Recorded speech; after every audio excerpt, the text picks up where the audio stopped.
اللہ اللہ اللہ اللہ اللہ اللہ الحمد للہ رب العالمین والصلاة والسلام علی سید الانبیاء والمرسلین اما بعد قال النبی صلی اللہ تعالی علیہ وسلم ان اللہ یرفع بهذا الكتاب اقواما ویضع به آخرین او کما قال علیہ الصلاة والسلام۔ میرے عزیزو، جو حدیث میں نے آپ کی خدمت میں پیش کی، نبی کریم صلی اللہ علیہ وسلم فرماتے ہیں کہ اللہ تعالیٰ اس کتاب کے ذریعے یعنی اپنے کلام کے ذریعے بعض قوموں کو عزت عطا فرما دیتے ہیں، ان کو بہت بڑا مقام عطا فرما دیتے ہیں، اور بعض لوگوں کو، بعض اقوام کو، بعض قوموں کو اللہ تعالیٰ ذلیل کر دیتے ہیں۔ یعنی مطلب کیا ہے اس حدیث شریف کا؟ کہ جو لوگ اللہ تعالیٰ کے کلام کو اپناتے ہیں، اللہ تعالیٰ کے کلام کے ساتھ محبت رکھتے ہیں اور اللہ تعالیٰ کے کلام پر عمل کرتے ہیں، تو اللہ تعالیٰ ان لوگوں کو عزتیں دیتے ہیں، رفعتیں دیتے ہیں، دنیا میں بھی و آخرت میں بھی۔ اور جو لوگ اللہ تعالیٰ کے کلام سے روگردانی کرتے ہیں، کلام کو چھوڑ دیتے ہیں، تلاوت چھوڑ دیتے ہیں، عمل کرنا چھوڑ دیتے ہیں، تو اللہ تعالیٰ ان لوگوں کو ذلیل کر دیتے ہیں۔ اس حدیث کو دیکھ کے میں یہ سمجھتا ہوں کہ اس وقت پوری دنیا میں، عالم اسلام میں جو مسلمانوں کا حال ہے، تو یقین کریں یہ حدیث بالکل سامنے آ جاتی ہے کہ ہم گرے ہوئے ہیں، پسے ہیں، ہر جگہ پریشان ہیں، فریاد ہے، ہر جگہ ایک پریشانی ہے پورے عالم اسلام پر۔ تو میرے خیال میں یہ وجہ ہے، بڑی وجہ اس کی یہ ہے کہ ہم نے اللہ تعالیٰ کے کلام کو چھوڑا ہے۔ اور ایک اور روایت میں آتا ہے کہ اللہ تعالیٰ کا کلام یہ سفارش کرے گا بندے کا، یعنی جو بندہ اس کی تلاوت کرے اور اس پر عمل کرے، تو اللہ تعالیٰ کا کلام قیامت میں اللہ کے دربار میں اس بندے کے لیے لڑے گا، جھگڑے گا، اور اللہ تعالیٰ سے اس بندے کی سفارش کرے گا، اور یہ بندہ جنت میں داخل کروا دے گا۔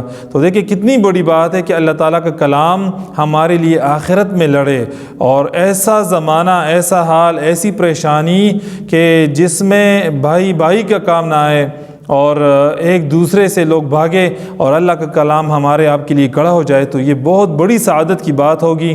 لیکن یہ ان لوگوں کے لیے جو اللہ کے کلام کو اپناتے ہیں، اللہ تعالیٰ کے کلام پر عمل کرتے ہیں، اللہ تعالیٰ کے کلام کی تلاوت کرتے ہیں۔ ایک حدیث میں نے پڑھا، نبی کریم صلی اللہ علیہ وسلم فرماتے ہیں کہ قیامت کے دن قرآن کو اور صاحب قرآن کو لایا جائے گا، دونوں کو لایا جائے گا، اور ان صاحب قرآن کے آگے آگے سورہ بقرہ اور سورہ آل عمران ہوگی، اور یہ دونوں اپنے پڑھنے والے کے لیے، یہ دونوں صورتیں اپنے پڑھنے والے کے لیے جھگڑا کرے گی۔ تو آپ اندازہ لگائے کہ اللہ تعالیٰ کے کلام کی صورتیں ہمارے آپ کے لیے جھگڑا شروع کر دے، تو میرے خیال میں ہماری فلاح ہے، ہماری نجات اسی میں ہے کہ جب ہمارے لیے اللہ تعالیٰ کا کلام جھگڑا شروع کرے، تو انشاءاللہ یقیناً ہم جنت میں داخل ہو جائیں گے۔ تو کوشش کرے کہ ہم اللہ تعالیٰ کے کلام کو اپنائیں۔ اور یہاں پہ ایک ضمنی بات میں بتاؤں کہ اللہ تعالیٰ، یہ تو نبی کریم صلی اللہ علیہ وسلم کی حدیث ہے، بالکل واضح ہمارا ایمان ہے اس پر، لیکن اللہ تعالیٰ اپنے نیک بندوں کے ذریعے اور مبشرات کے ذریعے یہ دنیا کو دکھاتا بھی ہے، ایک پیغام دیتا ہے۔ ابھی چند دن پہلے بہت بڑے عالم دین، اللہ کے ولی حضرت مولانا مفتی ظفر علی خان صاحب انتقال کر گئے رحمۃ اللہ علیہ۔ تو وفات سے پہلے انہوں نے ایک خواب سنایا، اور بڑا عجیب خواب ہے۔ میں چاہتا ہوں کہ انہی کی زبانی آپ سنیں، ان کا کلپ میں ایڈ کرتا ہوں، وہ سنیں، پھر آپ اندازہ لگائیں کہ کس طرح اللہ تعالیٰ کا کلام جو ہے وہ بندے کی سفارش کرتا ہے، اور قبر کی اور آخرت کی مصیبتوں سے بچاتا ہے۔ تو وہ کلپ ملاحظہ فرمائیں۔ اہل دنیا ہے، اور وہ مجھے کہتا تھا کہ اچھی طرح کتابیں دیکھو اور مجھے عذاب قبر سے چھڑا لو۔ اگر عذاب قبر مجھے ہو گیا تو لوگ کہیں گے یہ اچھا والا مفتی نہیں ہے، اس کے شاگرد پٹ رہا ہے، آپ کے لیے بھی اچھا نہیں۔ تو میں فکر میں ہو گیا، بہت زیادہ غمگین ہو گیا کہ بھئی واقعی یہ تو ایک مرحلہ آ رہا ہے اور حق مرحلہ ہے، تو دے پریزا زان فکر ہوگا، اس کو چھوڑو، اپنی فکر کرو۔ اس دوران میں نے خواب دیکھا کہ مجھے لحاظ میں رکھ دیا گیا، اور ایک حسین جمیل نوجوان آیا، جس کا اوصاف حسن اور خصال حمیدہ بیان کرنے کے لیے مجھ میں استطاعت نہیں ہے، اور وہ دائیں طرف کھڑا ہو گیا۔ تھوڑی دیر نہیں گزری تھی کہ اس جیسے، لیکن ان سے بہت زیادہ توانا اور بہت زیادہ شان و شوکت والا وہ آیا اور اس کو ایسے ہاتھ سے اشارہ کیا کہ پیروں کے پاس کھڑے ہو جاؤ، اور خدا کے یہاں کھڑے ہو گئے۔ اور اتنے میں منکر نکیر داخل ہوئے، تو یہ جو بعد میں آیا انہوں نے ان سے کہا کہ بس دے دو کاغذ اس لے لیے اور جوابات لکھ دیے، اور اس کو کہا کہ جاؤ یہاں سے۔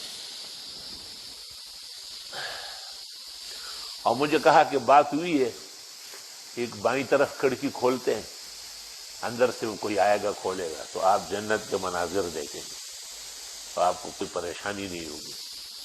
تو میں نے پوچھا تو انہوں نے کہا کہ یہ جو پہلے آئے ہیں یہ صلاۃ الفجر ہے، کہ آپ ہر حال میں فجر نہیں چھوڑ دیتے، اور یہ میں خود قرآن مجید ہوں، کیونکہ آپ نے شرق اور غرب میں میری آواز پہنچائی۔ اللہ اس کو سچا کر لے، خدا ایسے ہی مجھے بھی میرے شاگردوں کو بھی نصیب فرمائے۔ مزہ آیا خدا کی قسم، میری توفیق ہوتی تھی میں سونا اور چاندی تمہیں بانٹ دیتا تھا۔ کیا خواب ہے جی۔